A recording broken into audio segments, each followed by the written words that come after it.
Hello and welcome everyone to Almus Market Mornings, where we bring to you updates and narratives that play out in the financial markets. Now it seems that the markets are sort of back where they started before Powell's speech. Euro is trading near to parity. Dollar index is below 109. Now, of course, I'll have our expert JK take you through the market conditions. But just to put things into perspective, on Friday we saw a euro high of around 1.0090, which is like 90 pips above parity. We also saw euro low of 0.9912 on Monday. So a good 180 pip movement, and we are back where we started, which is near parity. JK, morning. What kind of trends are you seeing being played out in the currencies? Although we are back where we started for majors like euro and dollar index, USD INR made a new all-time high, or rupee made a new all-time low against the dollar yesterday. Take us through your thoughts. Hey, good morning. The Powell statement continues to engage the attention of investors and reverberate in the risk asset markets, at least. Uh, Yesterday, US markets were down again, particularly the NASDAQ, which is more sensitive to the rates going up. After all, rates are expected to go higher, stay higher, and even at the cost of slowing down the economy, which is not good environment for the stocks. Also, much of the reaction is also resulting from the shock for bulls who had assumed that the Fed put was very much close and had liquidated and had to liquidate of the chairman's unmistakably hawkish speech. So even if the upcoming data comes weaker, so that is the conclusion after hearing Powell, that even if the data is weaker, Fed will continue with its rate hike path, which means that the recent adage that bad news is good news will not work for the markets. So, like if there was a weak data, investors and traders would assume that this would lead to a lower rate or a dovish stance from the Fed, but that is what Powell has clearly negated. So even the debate on the extent of a rate hike in September, whether it is 50 or 75, is less relevant.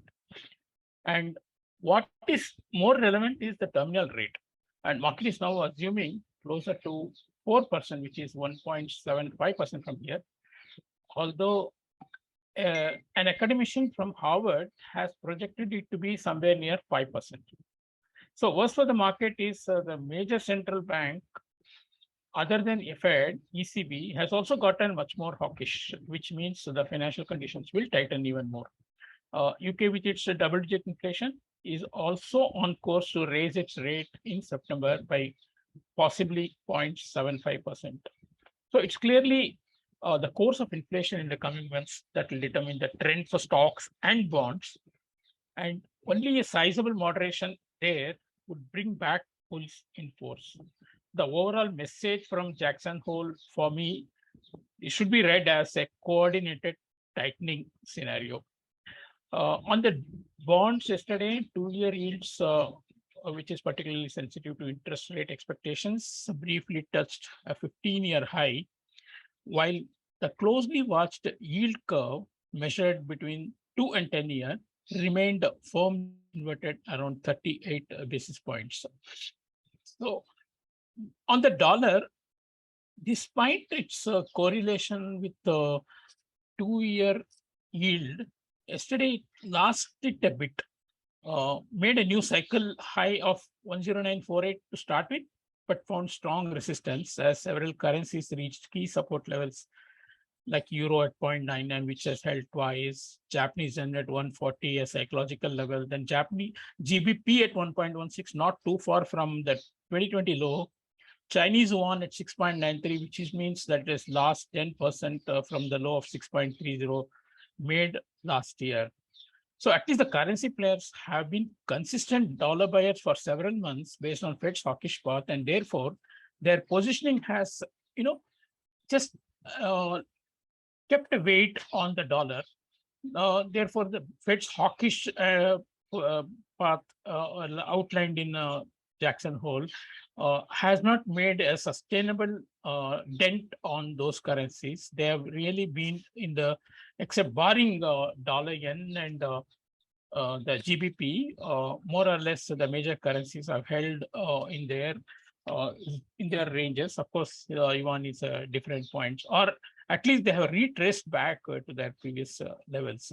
So the latest hawkish rhetoric by ECB members combined with the sharp retreat in European gas prices in yesterday's trading has also helped rally in the euro by more than 1% and dragged other currencies higher along with it. In fact, the Dutch September gas delivery contract dropped as much as 11%.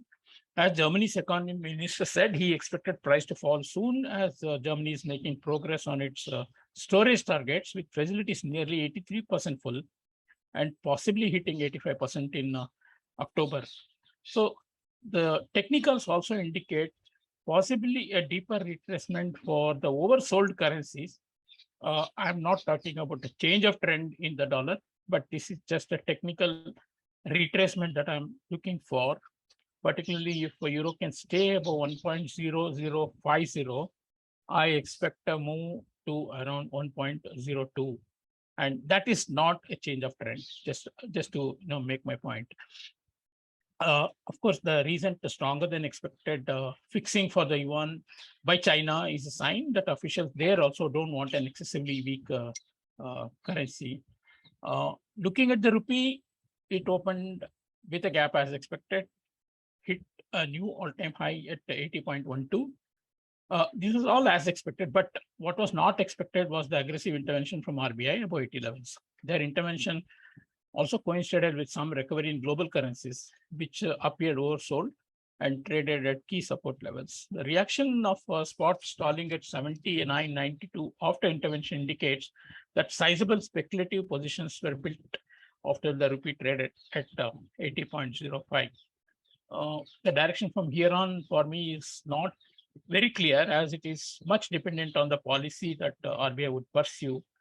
Going by the renewed oil price spike and the implications for our trade balance, more weakness in INR would be normal, but a retreat in dollar index can induce a correction in the domestic currency as well, but not deeper than 79.50 in my view. Of course, we have a very data-packed day today, starting off with, particularly in the US time, starting up with the S&P Case-Shiller's housing price data, then the Conference Board's Consumer Confidence Index, July job openings. Consumer confidence numbers should continue to be of interest because that will indicate inflation expectations. In fact, the University of Michigan Index had indicated a fall in the inflation expectation. Job openings are expected to have drifted down, but this time from about 10.69 million to 10.47 million. So the downtrend suggests that the labor market is cooling. As I said, again, soft data from US does not necessarily mean that Fed put will come into the radar, because their target is much faster fall in the inflation rate and to achieve a target of 2% on inflation. So expect overall rangy market, assessing next big trigger for the markets. For Indians, of course, there is a holiday coming up tomorrow. We have the Ganpati coming at our homes, and yes, let's pray for auspicious times going ahead. Thank you. Thank you, JK. And I think you summed it up pretty well, the Jackson Pole's summary, that it's a coordinated tightening scenario. Now, as I mentioned before, we saw a burst of volatility in currency pairs. It is just a reminder of what the markets are capable of, and finding certainty amongst the volatility can be difficult. This makes a solid case for a good risk management practice. That's it from us today. We'll see you all on Thursday. Thank you and have a very happy Ganesh Chaturthi. That's it. Thank you.